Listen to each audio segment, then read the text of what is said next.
Hey, what's up, Giants fans? Welcome to another episode of Giants Talk. I'm Cole Kuiper here with Giants insider Alex Pavlovic. On this episode, we've got updates on old friends, maybe not the updates many of you wanted to hear. We're going to address some trade rumors. Plus, Alex sat down with brand new Giants manager Tony Vitello. So stay tuned towards the end of the episode to hear from Alex and Tony V.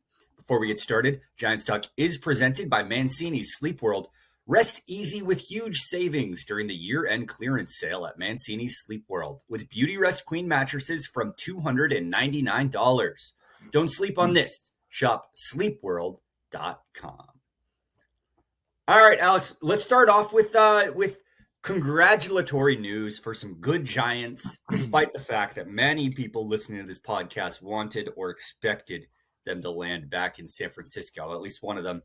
First off, Tyler Rogers signs a big deal, landing up in Canada with the Blue Jays, a 3-year, $37 million deal with a vesting option that takes it just shy of $50 million. Are we surprised that this deal was too much for the Giants? No, that's a really good deal for Tyler Rogers. You know, you and I are both on the if you think Tyler Rogers is in any way a bad pitcher, you just don't know ball. Sorry, train. Mm-hmm. But that's a lot of money for Tyler Rogers, and I think it'll be worth it because it's like the vesting option. I think was based on how many appearances he makes over like 27 and 20, whatever it was. And I saw that, and I'm like, well, he's consider that in the bag. Weird happening, like lock that in right now. Yep.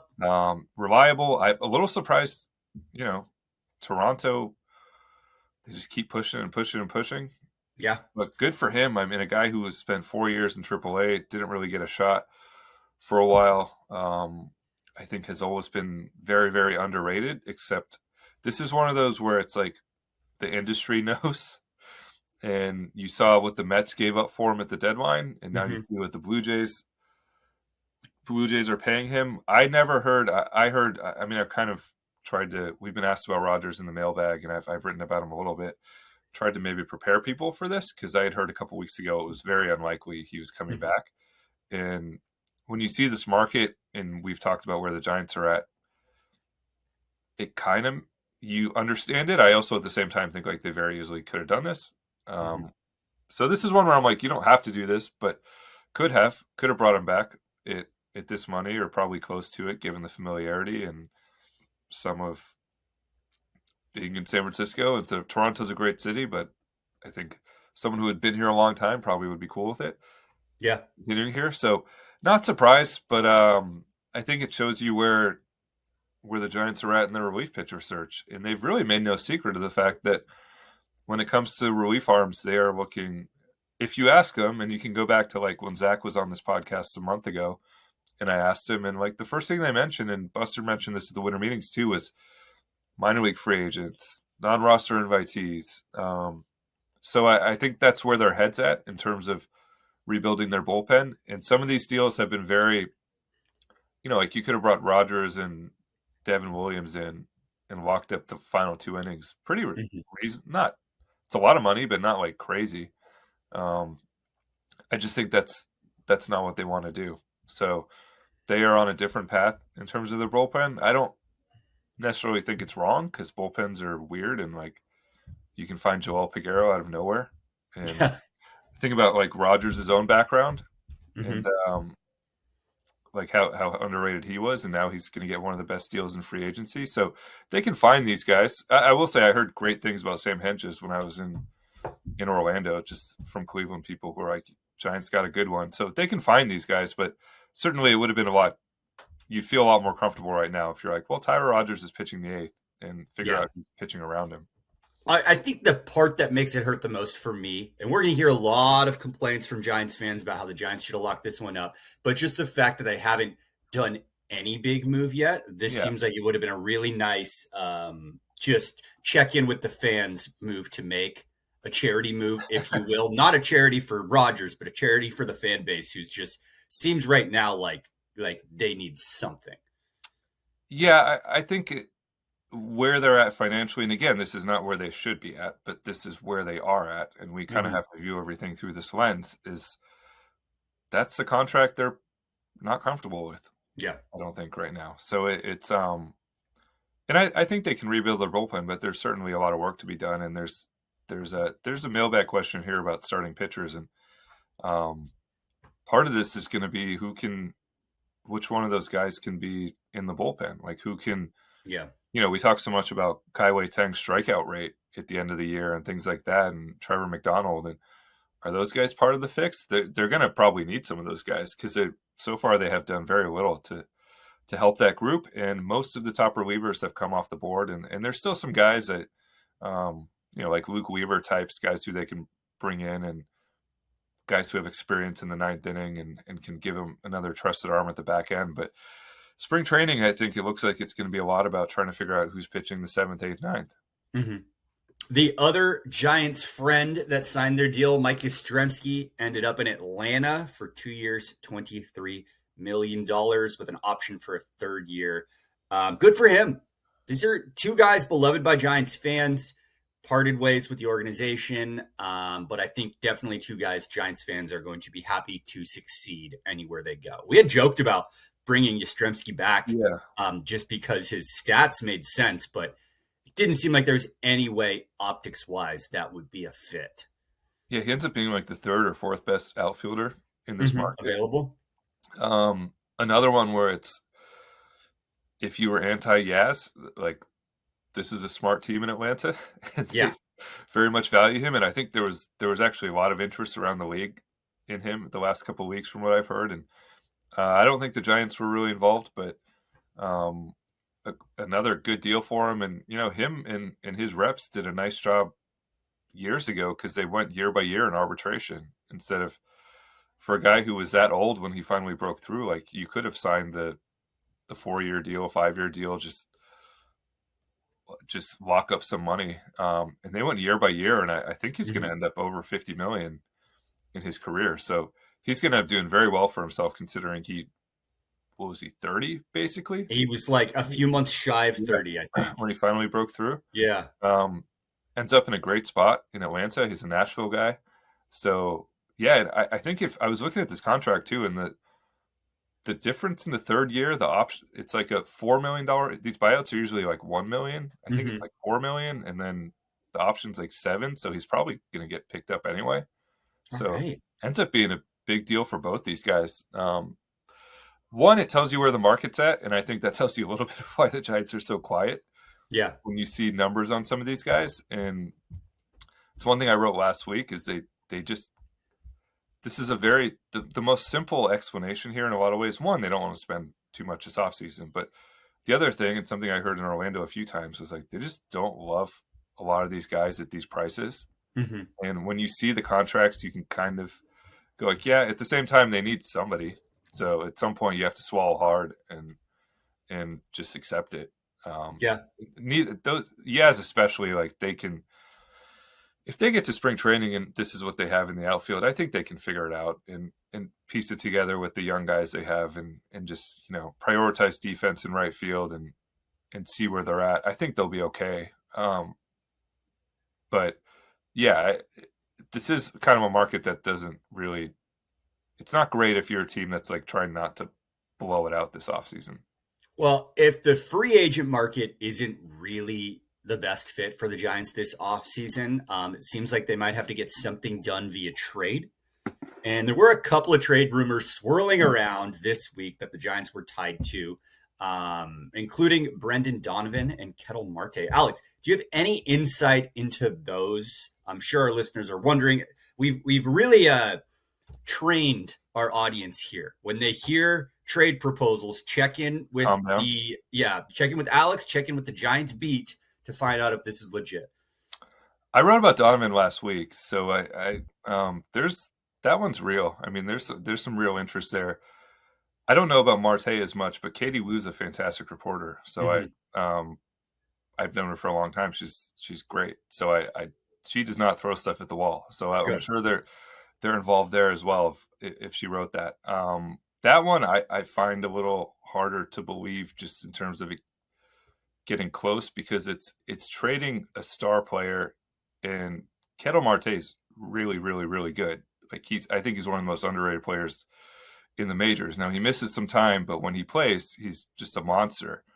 Trading him in division, and especially if you're Arizona, trading him to a team that you're basically right there with, like, and you anticipate being right there with again for a playoff spot, there's a tax on top of what they're gonna ask anyway for a guy who's a really good player and is under a reasonable contract and fits a lot of teams. So there's an extra tax there, and I also think the scary part of it from the Giants' perspective is like to give up what it would take to get him and just add another middle infielder in his 30s to this group. Like, you better win the next couple years then, because you could be sitting here in 4 years looking at some superstar you gave to the Diamondbacks and going like, all of our infielders are 35. So that one I don't think tracks as much for me. Just I don't think it's the perfect fit. And if they are willing to give up what it would take to get Marte in division, they should probably just give that up for pitching. Yeah. I know people like the concept of like a Devers, Marte, Adames, Chapman infield. Might be the best infield in baseball if it happened. Who's going to pitch is my question.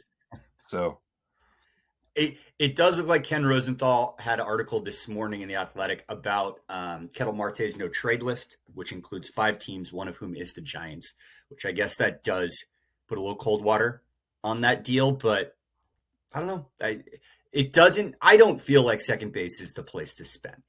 I think a lot of this too is the Giants are calling on literally everybody to try to, you want to be ready in case all your starting pitching falls through. And you're like, well, our rotation's not going to be very good, but can we just this sounds crazy for the San Francisco Giants, but can you outscore them a little bit? Like, honestly, they did in August and September at times where it was just like, oh, what's this group? Yeah. So you think of adding like a Donovan to the core they have already, and just maybe trying to just slug next year and see where you're at and see if some of this young pitching comes along. I don't think that's the way to win in San Francisco. And, but I think Donovan makes a lot of sense to be involved in that market. And it does potentially open up, if you have that guy at second base, it does potentially open up your current second baseman as guys you can toss into trades for pitching. So there's a lot of different ways this could go. I'm with you a little bit that all else aside, and like if you put aside the fact that they're going to call on everybody, I kind of just go like second base I'm okay with. Yeah. So, there's other spots that need improvement or bolstering much more than Casey Schmidt and or hints of Tyler Fitzgerald. And Christian Koss, I mean, honestly, if you told me you had a real way to go out and fix the rotation in the back end of the bullpen and the alternative is Christian Koss as your second baseman, I'm totally fine with that. I mean, he does a lot of positive things, and it's second base. Like, we talk all the time about the baseline at second base is extremely low. And I know that they have concerns about the rotation, and I'm just sitting here looking at the names coming off, and like Mel Kelly signs the other day, and just there's a lot of guys still out there, but also if they don't want to sign the 9-figure guys and they don't want to sign the qualifying offer guys, which I think is their lean, like at some point it gets pretty thin. And it is kind of funny that we're having this discussion and this take, though, right on the heels of the Giants' last slugging second baseman making it into the Hall of Fame. This is true, but yes, different era. Different era.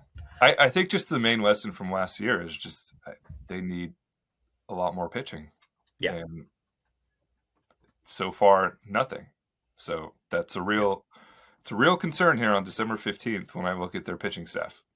The other angle of this that is worth, I think, exploring a little, especially picking your mind about, is what would these guys even cost in terms of prospects? Because when we see big trades happen where other teams give up prospects for a Ketel Marte or a Brendan Donovan, we don't know those guys. We haven't talked about those guys. So what do you think, the Brendan Donovan deal with the Cardinals? I've heard they want young, controllable starting pitching, which this is an interesting thing, because if you're literally 30 seconds ago, I said the Giants don't have enough pitching. They do have young, controllable arms. Like we've seen, they have guys that you could like put two of these guys together and throw them in a deal. Whether it's the guys we've seen already, or you go down to the low minors a little bit. There's not a ton, but like they have enough that they could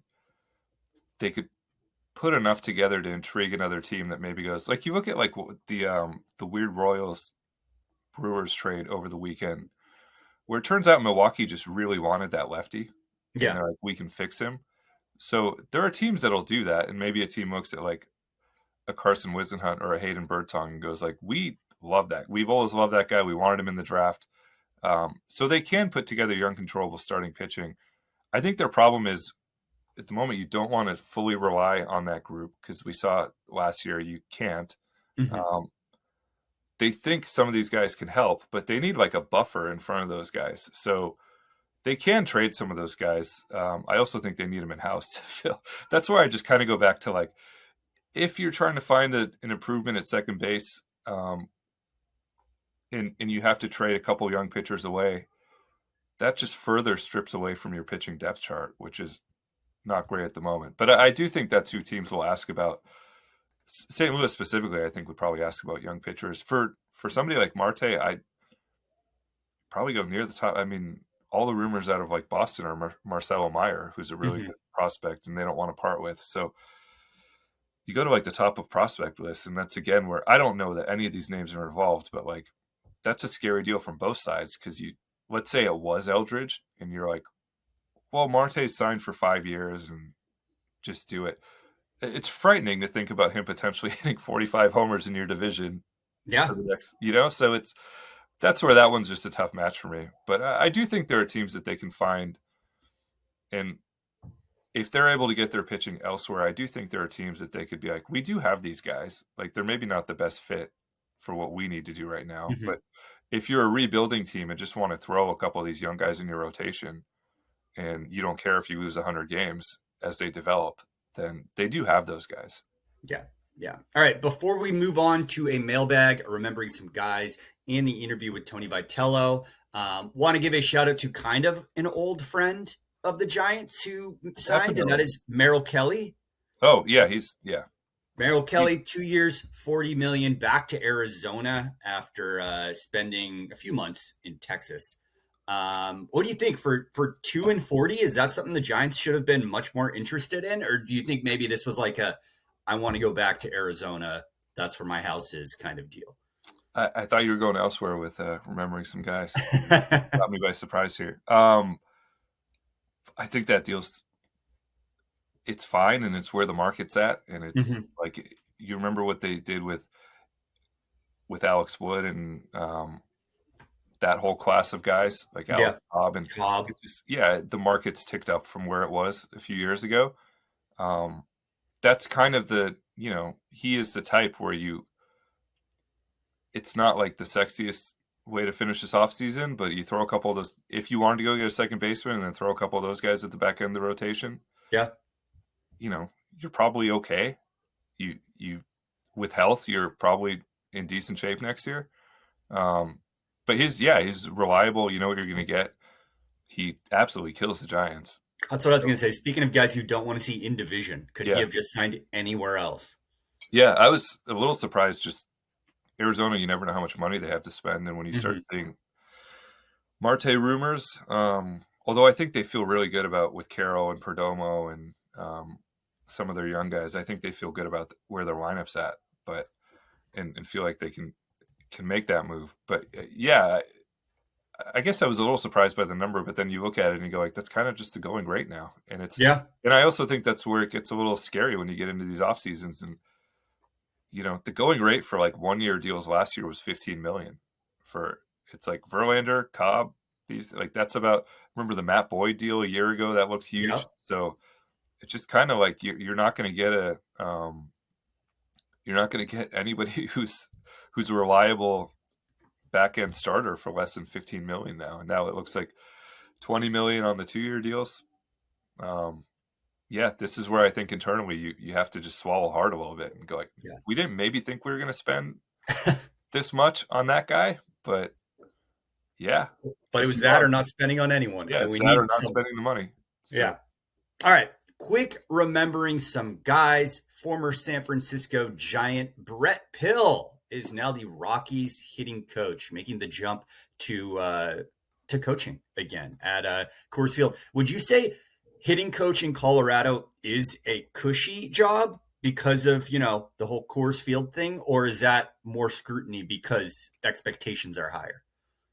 I think Colorado is a tough job because you're Because expected. it's the Rockies? Yeah, you're on the pitching side, like you can't win, and on the hitting side, you're expected to score 7 runs a game. Yeah. Having said that, they have so bottomed out the last few years. Like this is a great time to, if you're Brett Pill, Can only go up. can only go up. This probably caught a lot of people by surprise, just seeing that name come across their timeline. I've seen Brett in spring training a couple times the last few years, and kind of knew what he was doing in the minors and how he was thought of coming through the system in Los Angeles there, and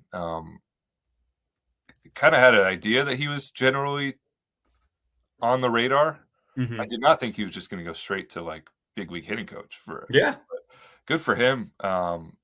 He was a Giant. He was part of that Pill Belt Huff little trio for a while, Mm-hmm. and yeah, we'll see him a couple times kind of next year. I think it's kind of cool. Like a guy that I covered and guy I really liked. So happy for him. There was a few guys from those teams who were kind of in the minors more than and some. I've heard some of those guys are scouting too. So at some point maybe I'll put together a list of all the guys from that era, like Yeah, we should check in. That'd be 10 fun. through 15, who are still in the game. There's a few of them in the minor leagues. Yeah. Yeah. All right. Let's get to some mailbag questions ahead of the Tony Vitello interview. But first, Giants Talk is presented by Mancini's Sleep World. Rest easy with huge savings during the year-end clearance sale at Mancini's Sleep World with Beauty Rest Queen mattresses from $299. Don't sleep on this. Shop sleepworld.com. All right, Alex, let's start out. We got a bunch of questions about this, so we're not going to attribute it to anyone. But listeners asked for more follow-up discussion about statues after Jeff Kent. What is this going to look like? And maybe we reiterate what the formal statue policy is at Oracle Park. Well, I think we did this real, like we basically were on air right after Jeff got into the Hall of Fame, Yeah, and live reaction. yeah, and you brought it up, and I'm like, oh well, yeah, the Hall of Famers get a statue and they get their numbers retired. I do think the next day in Orlando, like talking to some people, there was a little more of like, well, what do you do exactly? Because we assume that a year from now, Posey and Bochy and Dusty Baker are going in, Mm-hmm. and there's also all these guys like Baumgartner and Winsicombe and Crawford who are really, really, really good Giants, and Yeah, and like likely the won't be in the Giants Hall Hall of of Fame. Fame, they're Yeah. Hall of Famers. So I think I don't want scrambling's not the right word. I just think this is maybe a question that had not been discussed a whole lot of like, Yeah. where do you put a Jeff Kent statue? Do you put a Jeff Kent statue? So that maybe it's not as automatic as we thought, just looking at like they have their Hall of Famers, because they're working on a Bond statue. Mm-hmm. And if you think about 3 more guys getting into the Hall of Fame next year, are you adding 5 statues to that ballpark? Hey, I've got an idea.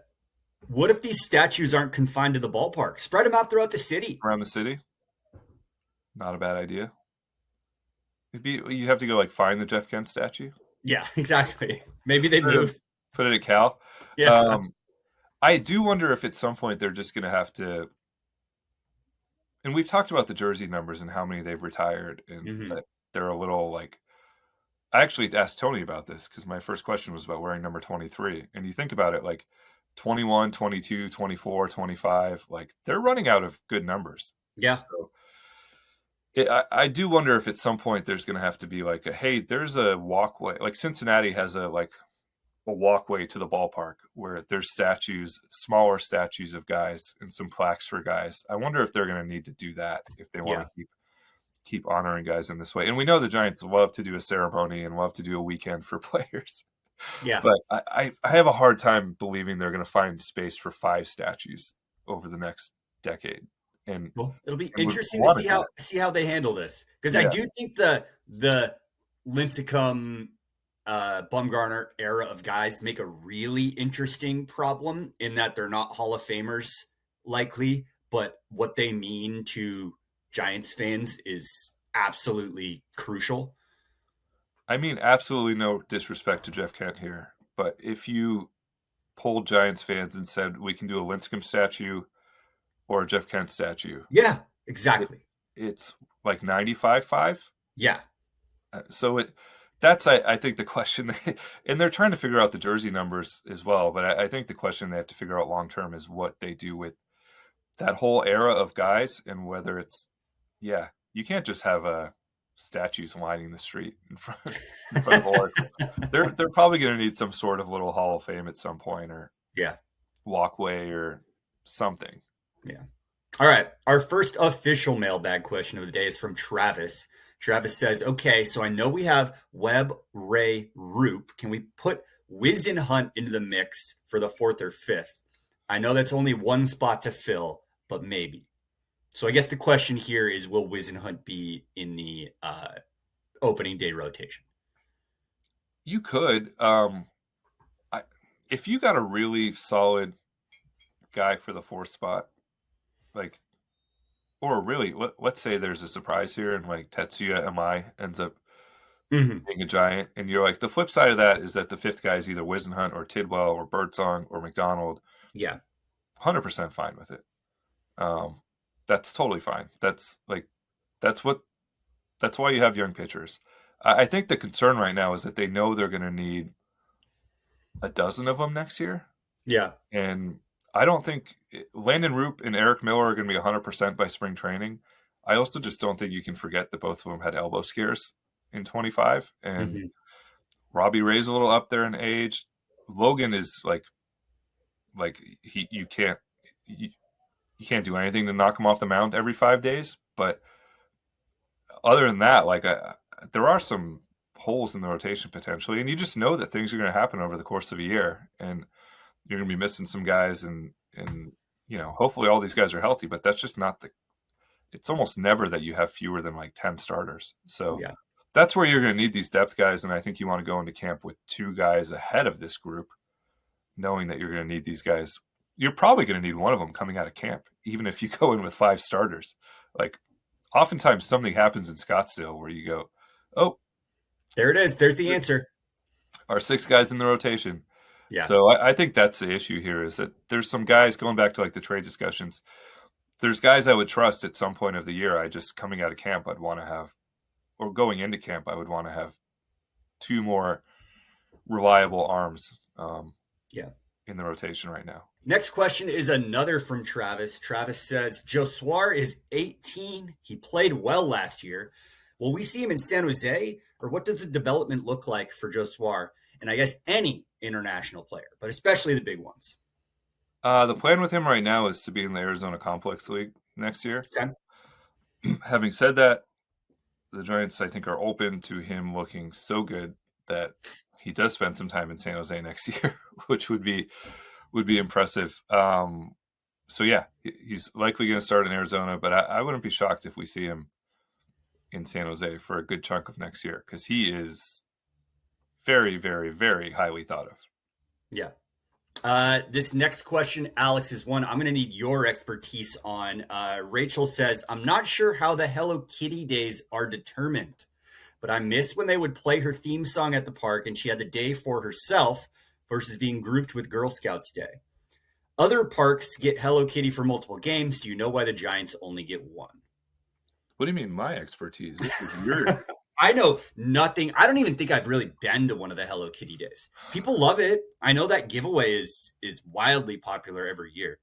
Do you know why we only get one is throwing me off. Yeah. I mean, I assume because they think the demand is only there for one. Does Hello Kitty merit multiple days? Yes, exactly. I could see maybe Star Wars getting multiple days. I don't know why, but it doesn't seem like that big of an IP. We do, yeah. There are long lines on Hello Kitty Day. I don't know. I've spent very, very, very little time in my life thinking about Hello Kitty. So yeah, a couple people asked me if we were going to go over the promotional schedule. It dropped in the middle of the winter meetings, so we will at some point. But Mhm. that's that not right now. So It is, I guess, now that I think about it, I always see the pictures. It is one of the crowdest, longest lined giveaways of the Hello Kitty. year. Yeah. Yeah, yeah. I mean, they could probably run it back a second time. Yeah. I don't. It is one that always stuns me too. That's just like a total blind spot for me. Like, Hmm. when you see when people are like, so and so is the most watched Apple show of all time. Yeah. And you're like, People I've see, never heard of that. yeah, there's a whole different world out there. Yeah. This is What mine. is Pluribus? Yeah, exactly. I see those crowds and I'm like, there's a whole different world out there that I'm just not privy to. Hmm. Yeah.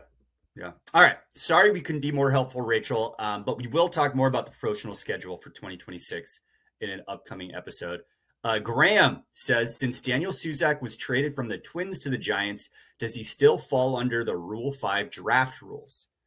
If he doesn't make the Giants roster, does he go back to the A's, the original team? He does still fall under Rule 5 rules, which is that'd be a hell of a little loophole if you Yeah. trade him right away. It's over. But yeah, I think that's where we talked about it last week. That's where for me he's the favorite to be the backup catcher because you don't want to lose him. Well, okay. So then if he doesn't make the Giants roster, does the trade get like undone? No, not like Okay. that prospect is gone. Okay. That's the pressure of Rule 5 picks, and Yeah.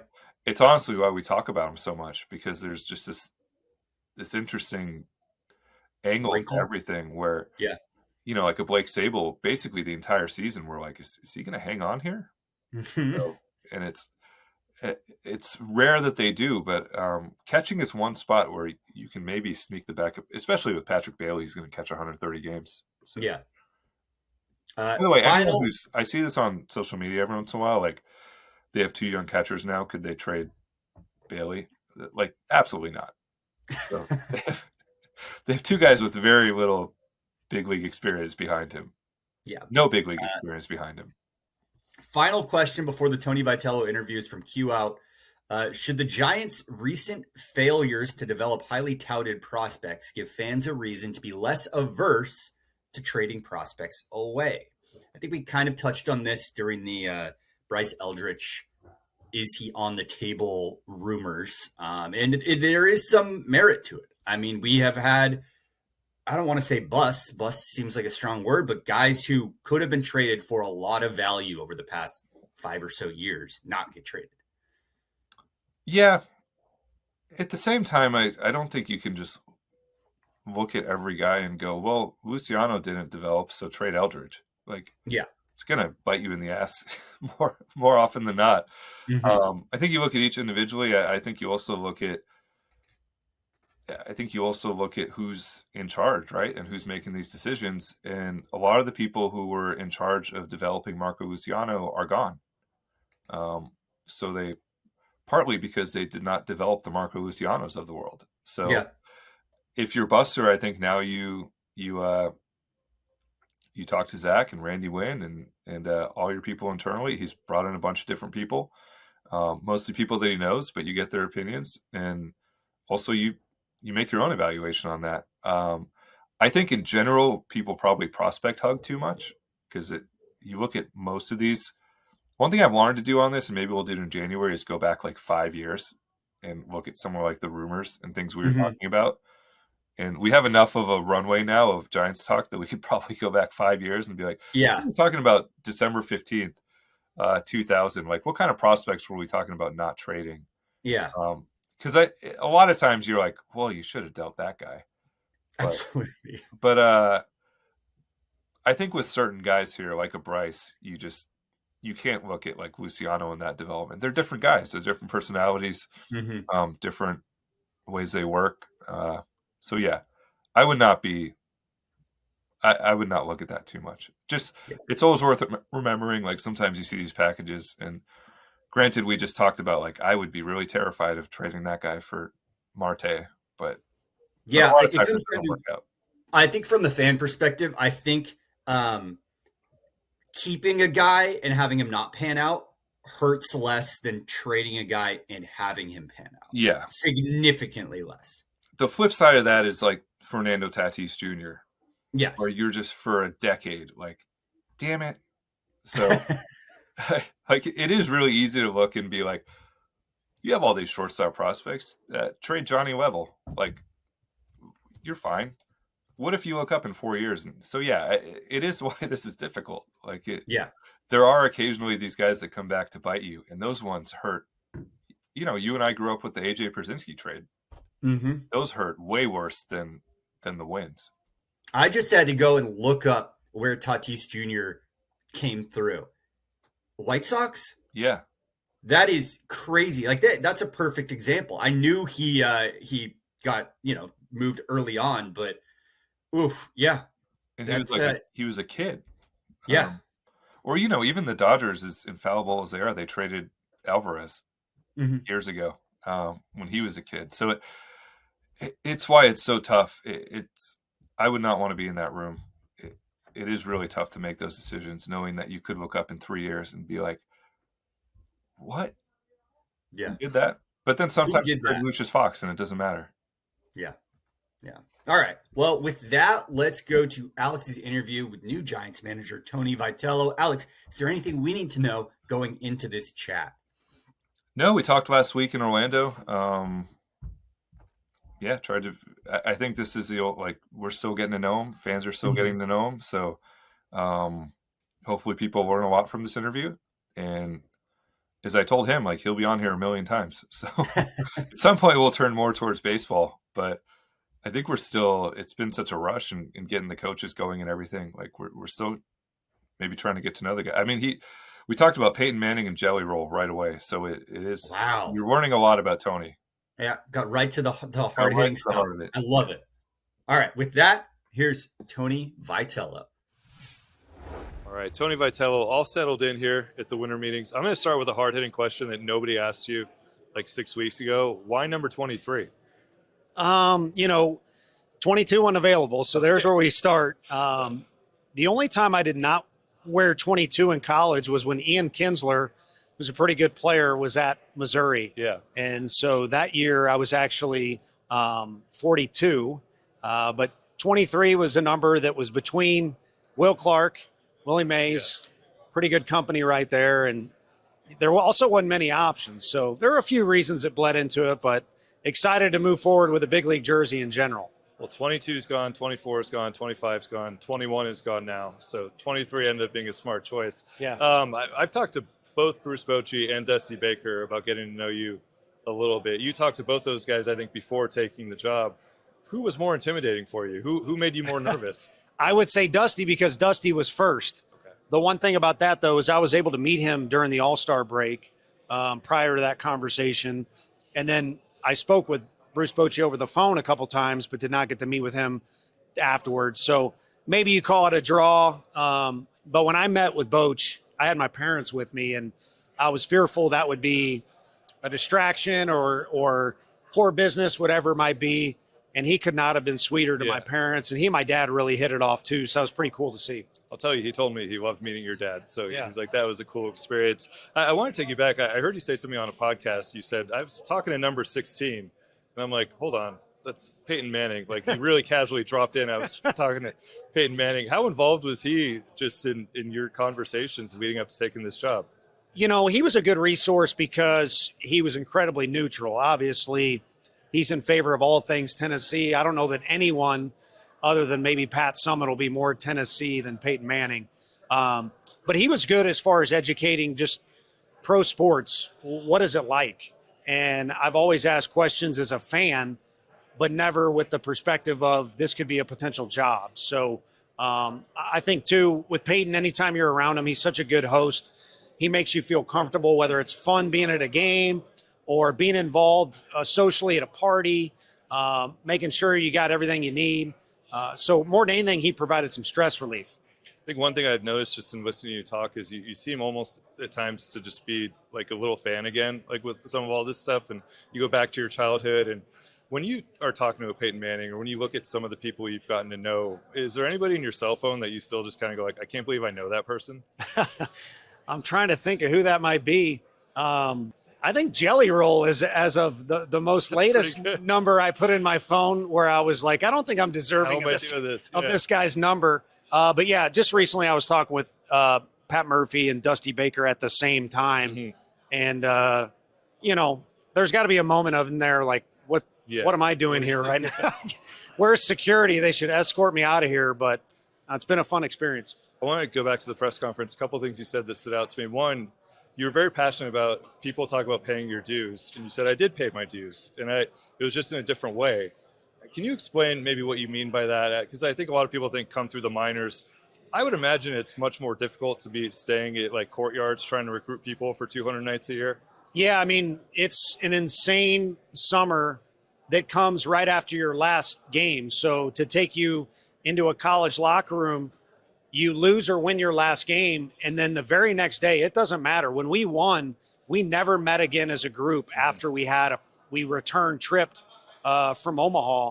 Everybody scatters for the draft or for summer ball, and then you have to immediately hit the road. And then that does not stop until the summer is over. And then in the fall, the one thing about college athletes, in particular in baseball, people don't count all the games that they play. They just count the games that are for their college. Yeah. They play summer ball. We scrimmage a ton in the fall. We scrimmage in January and February, just like spring training.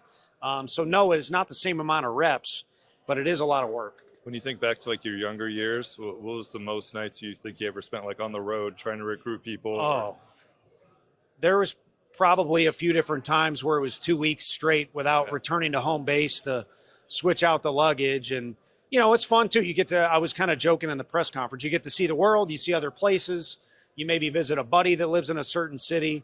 But it's pretty taxing to be in a car or on a plane or not sleeping in your own bed. And so there's a lot of college coaches. I just spoke to one over here that are putting in their dues. Yeah. It's just in a different way. Another thing you said, Twitter is not real life. And in this day and age, I would imagine, especially being a young coach in college, you would be on everything. You'd be on Twitter, Instagram, TikTok. You're not a huge social media guy. Why is that? I think I've got some stubbornness to me. I don't know why I have it. Maybe growing up in a coach's house, I fell in line, but also resisted a little bit. There's just certain things. If you have to do X to have success, I'd rather find something else to be successful at. I don't know if that's the best way to say it, but I kind of just pick my own poison, and sometimes maybe people don't understand where I'm coming from. But at the end of the day, I think peace of mind is the most important thing in the world. So I'm just trying to do a good job and have peace of mind about it as it relates to the job, but also as a human being. You do have to live a life no matter what your work or what your passion is. So just my adopted philosophy. I don't think it's that intense, but let's give it that word for now. I asked Dusty his advice, and he said, don't read the tweets, don't read the stories. So I think you're ahead already because you're not reading the tweets. Well, don't read the trade rumors either, because trade rumors. I'm sitting in the room, and one came across. I don't think it was the TV. Maybe somebody had it on their phone, and I was like, we literally just got done saying that's not a good idea. Yeah. So it's interesting following all this stuff down here. You've mentioned how you tried to recruit Bryce. There's some other guys that we talked to Sam Henches last week. Yeah. He said, I turned Tony down. I went pro. How many guys on this current roster? There's a lot of younger guys. I mean, Pat Bailey came up through college. How many guys did you recruit on this current roster? Oh, I think you're looking at about 7 or 8 bodies. And then you look into the minor leagues, and there's more. And, of course, Coach Gavin Keelan, the first rounder from last year. And then there's some guys that are just interesting because you got to compete against them or watched Bailey from afar. And, he was up for awards and things like that. So you see these highlights. And so to be up close personal with those guys or to revisit those relationships, it gives you a sense of comfort because you don't want to completely go in blind to what you're doing. So I think there's a level of comfort there. It actually has not been too long since you tried to get Bryce to come to Tennessee. No. And I think he was probably a DH and pitcher at the time. Now he's an option for you at first base. As you look at this 26 team and start thinking about lineups, what do you think of his potential?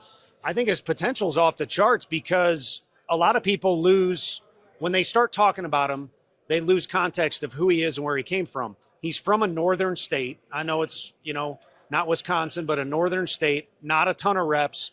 He was a pitcher, a big-time pitcher, so not a lot of reps on defense, not a lot base running. Sometimes you pinch run for that guy automatically in a high school game. he doesn't have, but I think 1,000 pro at bats. So you're talking about a guy that is in the infant stage of his development. And on top of that, he's still growing into a body that's huge. As athletic as he is, it's a huge frame. So for all the Giants fans, or maybe just the people upstairs when we've talked about him, for all the excitement that is out there, I think it's for good reason. Yeah. And if you dig a little deeper, it's for the right reasons. How bummed were you when he said, no, I'm going pro? I thought he's one of those you thought you were getting. He has the roots. There's some roots there. And then also sometimes you come across a kid like him that's so polite and is such a good kid. He gives you the warm fuzzies like it's going to work out. Yeah. But kids that talented have great options around every corner. And, they choose for different reasons. So one of these days, a coffee, he's barely 21. So Just turned 21, it'll be a coffee that we sit down and maybe rehash things. But more importantly, I'm looking forward to pushing forward and helping him become the best player he can become. I know you're just diving into this, trying to figure out this entire roster, what's ahead of you. It's a lot that's been thrown at you. But I want to ask you about two young players in particular. The first is Elliot Ramos, who stands out to me as one of the guys who can maybe most benefit from a new coaching staff. And I talked to Elliot about his defense last year, and he knows, he's self-aware about it. I think he's one of those kids who wants to be great. When you've evaluated his season and the strides that you guys can help him make defensively, how do you view that for next year? Yeah, I think you're right about coaching helping him, but I think any coaches could help him. Of course, I'd say I'm confident in the guys that we're, going to announce as our staff, but I think any coaching can help him. I think the big key there is you got a really athletic guy that, as you said, is self-aware of his deficiencies from last year, and then he's taken it a step further. He's really eager to get better. And so that's a combination that every coach would salivate over. And again, I think we could pull any coach from the lobby and they're going to help him, because it seems like he's the one that wants to take control of his career and not just be a big leaguer, but be a very successful big leaguer. The other side of it, the pitching, Hayden Birdsong is like a real swing piece for you guys. If you can get him back to where he was in the first half. I know it's early and your pitching coach is just getting into place. Do you have any thoughts on just maybe Hayden's future and what you've heard or seen from his 2025? Yeah, I think he's got a potential to be a big impact arm, and he's already done that. So it's easy for me to say technically. I think when you're growing up as a player at different levels, you're going to go through, ebbs and flows of your career. And I think, hitting a little adversity last year probably makes it a little sour in the present, whether it's for the coaches or for him or the fans or whoever it might be. But in the long run, it makes you better, because you start to figure out different ways to navigate through problems. And unless you're Buster Posey, you're going to have problems. Yeah. And he probably even had areas, or times in his career where he had to try and figure out how to toughen his way, work his way, change his mentality through those things to get to the better side. And I think that's where he'll get. You talked on Buster Olney's podcast. You said you want to coach guys as if they're young men. That'll be part of the transition. What does that mean for a Willie Adames, a Matt Chapman, a Logan Webb, a Robbie Ray? I think those guys have earned the right to call themselves pros, and so they want to be treated like a pro. I think that comes natural. I think for some of the guys that are learning the habits required to stay in the big leagues and have success like those guys have had, they need to earn the right from the coaches and the front office on down to see them in that light, because this is a game that's built on sample size. And in order to survive that sample size, you have to act like a pro in really everything you do. Doesn't mean you can't live life or have a family at home or things like that. But I think it's parallel to the environment we had in Tennessee. Like, everyone wants to be treated like a pro, but you got to act like a pro. And we want to treat, so there's this back and forth that hopefully is naturally there in the locker room. If not, it can be worked towards. As you talk to these guys and think towards spring training, is there one thing that keeps you up at night just thinking about your first spring as a big league manager? So what is it like? I mean, just giving you the honest answer. It's kind of like coming to the winter meetings. I asked 5 or 6 people. Maybe I don't like bothering people for stuff. I should have asked more detailed questions, but I asked 5 or 6 people, a few outside the organization, what is this like? And no one had like a real specific answer, but now that I've seen it and visualize it and am in the environment, you have a feel. So that unknown is there because it is unknown, but I'm excited to be a part of it. And I think a lot of things will call upon the experience in college, especially in spring training, because that's all about preparing. And that's something we took great pride in there. And, it's something I enjoy too. to finish with this. I know you think the world of Drew Gilbert, somebody who helped you turn that program around at Tennessee, take him to new heights. He really kind of took off in San Francisco in the second half and just became a fan favorite, I think. How would you explain his energy and why he's such a favorite of yours? I think it's easy to see how much he wants to win. And if you pay for a ticket to go to the game, you want to see a win. You want to tell your family about it or your friends about how the day went. So you want that equal kind of give from the players. And with Drew, because he wears his emotions on his sleeve so much, you'll never doubt it. And, I think there's other players too that there's as much give, but you just don't see it as much. For him, you have that visual, the way he plays, the emotion he plays with, and it can really affect a locker room or a dugout. And I think that's his strength that'll never leave. I think for right now too, he's trying to work on, adding to his other strengths so that he can be one of those guys we were talking about that stands the test of time of playing in the big leagues and also having success while he does it. For all you guys at Tennessee, seeing him like on Pat McAfee and all that for a couple of weeks, what was that like? It was so fun. The coolest thing is when guys come back, but this, to work out or train with us or see a game or come back to a football game. But second place to that is us being able to follow them and see them. And, we don't get to look at the box scores every day. I guess you could, but you're so tied up in everything that's going on in your facility. But when it's news that's as loud or as exciting as it was with Drew, it kind of captivated the whole underbelly of our stadium for a while. All right. I know you have a lot going on right now, so we appreciate taking the time. Yeah, and thank you so probably much. have to figure out how to get settled in Scottsdale and San Francisco. So good luck with everything before we see you again. I got the lodging in Scottsdale. San Francisco's next. So the logistics are almost out of the way. All right. I'm looking forward to the baseball stuff. All right. Thanks, Tony. Thank you.